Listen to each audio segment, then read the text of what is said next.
Other opposition parties remain steadfast in their opposition to expropriation without compensation. They are even threatening court action if Section 25 is finally changed to enable expropriation without compensation.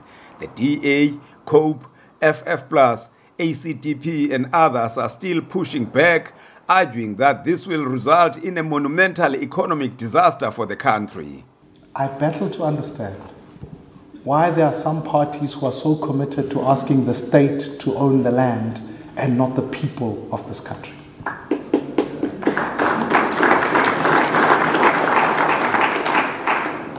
It's for that reason. Whether you live in rural or urban communities, you should be able to own land in your own right. It's for that reason we're challenging the process in court. Not because I don't want land to be restituted, not because I don't want land reform. I actually want more owners in South Africa, not less. The EFF, UDM, NFP and others disagree. They say the failure of willing seller, willing buyer leaves the government with no other option but to expropriate without compensation. On the other side, the ANC argues that the process of expropriation will not be done in a populist and reckless manner that will hurt the economy.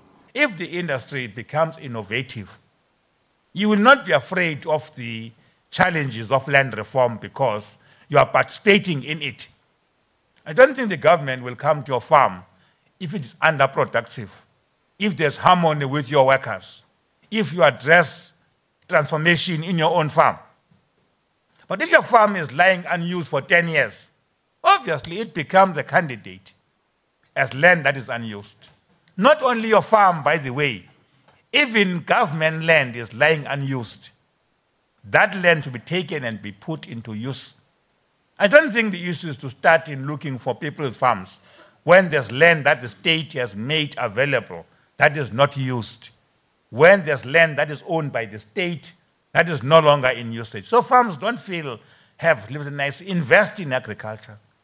I always know that those in business will say, you don't sell where there is a crisis because the price will go down. So don't sell your land because you're afraid of what this coming act is going to impact.